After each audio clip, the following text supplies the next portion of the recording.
और चलिए ग्राउंड पर भी आपको लेके चलते हैं कि मतदान की क्या वजह रही, किन वजहों से लोगों ने मतदान कम किया, ये भी जानने की कोशिश करेंगे। हाथरस से हमारे साथ में बैंक जुड़ गए हैं, बरेली से मनोज और लखनऊ से निखिल। सबसे पहले निखिल आप ही के पास आते हैं, क्योंकि फर्स्ट फेज और सेकंड फेज में मतदान कम हुआ था, जिसके बाद चुनाव आयोग, प्रधानमंत्री मोदी भी लगातार जब मतदान का दिन होता है उस दिन अपील करते हैं, लेकिन उसके बावजूद भी इन तमाम सीटों पर मतदान कम देखने को मिला।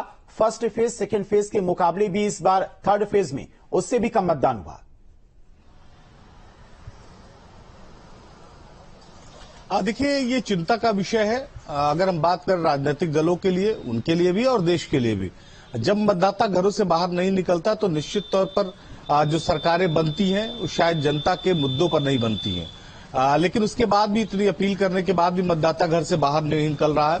ये एक बहुत बड़ी जो है वो समस्या कम से कम चुनाव में दिखाई पड़ रही है। अगर लोग ये माने कि गर्मी बहुत ज्यादा है इसलिए मतदाता बाहर नहीं निकल रहा है, तो मैं इसे बहुत गंभीर विषय नहीं मानता हूं, क्योंकि इससे पहले भी गर्मियों में चुनाव होते रहे। सबसे महत्वपूर्ण ये लग रहा है कि जो मतदाता है उसके मन में जो उत्साह होता था नई सरकार को लेकर, वो नहीं दिखाई पड़ रहा है। और यही चिंता सभी राजनीतिक दलों की भी है, चाहे वो समाजवादी पार्टी हो, चाहे भाजपा हो, चाहे कांग्रेस हो, चाहे बहुजन समाज पार्टी हो। जब मतदाता बाहर निकलता है, मतदान प्रतिशत बढ़ता है, तो एक बात बहुत साफ लगती है कि जो मतदाता है उसको नई सरकार, नए मुद्दों को लेकर, नई सरकार को लेकर उसके मन में उत्साह है। पिछले अगर आप 3 चरणों के चुनाव की बात करें तो पहले चरण में भी मतदान कम हुआ, दूसरे में भी कम हुआ, तीसरे में भी कम हुआ। पहले चरण के मतदान कम होने के बाद सभी राजनीतिक दलों ने इस पर प्रयास किया कि जो है मतदान प्रतिशत बढ़ाया जाए। तीसरे चरण में और ज्यादा मेहनत हुई, लेकिन उसके बाद भी मतदान प्रतिशत बढ़ने का नाम नहीं ले रहा। तो एक बात बहुत साफ है कि सभी राजनीतिक दलों के लिए खतरे की घंटी है। जिस राजनीतिक दल को लग रहा था कि उसकी सरकार 100% जो है 80 उत्तर प्रदेश में सभी सीटों पर वो जीत दर्ज कर रहा है, तो कम से कम उसके लिए भी चिंता का विषय इसलिए है कि वोटिंग कम होने की वजह से जीत हार का मार्जिन है वो बहुत कम होगा।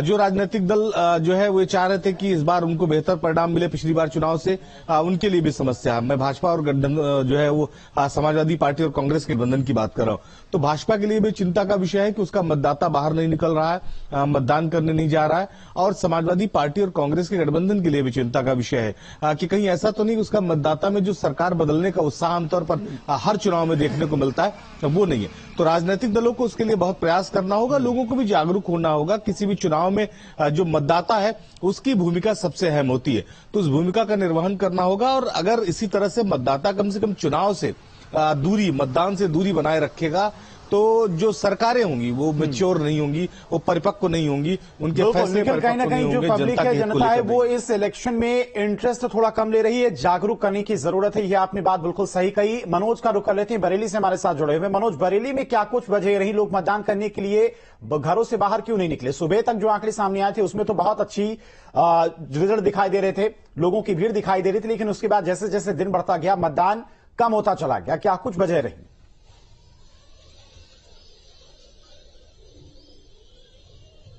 देखिए, कल हम लगातार क्षेत्र में बने रहे और हमने देखा कि जिस प्रकार भीड़ आनी चाहिए उस प्रकार की भीड़ नहीं आई थी। और यही वजह थी कि बरेली में 57.88% मतदान हुआ था और आंवला में 57.08% मतदान हुआ था। जबकि 2019 की अगर मैं बात करूं तो 2019 में 59.4% मतदान हुआ था बरेली में, और आंवला में जो है 58.96 हुआ था, जो लगभग कहीं ना कहीं पिछले आंकड़ों से भी कम है। जबकि इस बार उम्मीद लगाई जा रही थी कि मतदान प्रतिशत बढ़ेगा, और कहीं ना कहीं जब लोग ये कयास लगा रहे थे कि धूप जाता है, लेकिन मैं ऐसा नहीं मानता हूं, क्योंकि ये एक छलावा होगा। मैंने देखा था कि वहां पर बुजुर्ग जो लोग थे, जो 4 लोगों के साथ वहां पर आ रहे थे, उनके सहयोग से वहां आके वोट कर रहे थे। इसी के साथ साथ महिलाएं वहां निकली हुई थी, मैंने ये भी देखा। और इसके साथ साथ ये भी देखा जो बुजुर्ग थे वो भी वोट डालने, दिव्यांग लोग वोट डालने के लिए आए थे। लेकिन कहीं ना कहीं अगर ये कहा जाए कि गर्मी की वजह से, तो ऐसा कुछ नहीं था, क्योंकि जिला प्रशासन ने बहुत अच्छे इंतजाम किए थे, पानी की व्यवस्था की थी, डॉक्टरों की व्यवस्था की थी तमाम। लेकिन मतदान प्रतिशत क्यों कम रहा ये तो अभी बड़ा है। लेकिन मेरे साथ अभी कुछ लोग यहाँ मौजूद हैं, उनसे बात करेंगे कि उनने किस प्रकार ये जो है मतदान प्रतिशत कम आया, तो उन पर उनका क्या कहना है।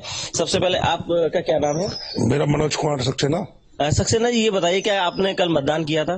जी, हमारा बेटा भी आया था नोएडा से मतदान करने, खासतौर से बहुत खुशी से साथ। अच्छा, तो मतदान प्रतिशत कम गया है, इस पर आप क्या कहेंगे, क्या वजह मानते हैं इसको?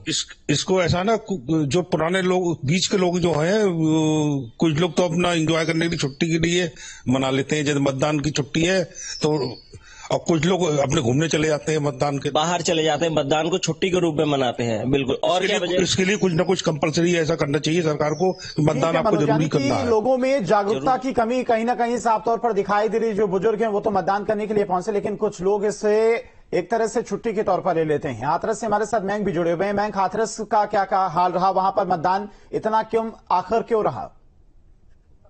मतदान था, पहले तो गर्मी देखने को मिली और टेम्परेचर भी बहुत था हाथरस में।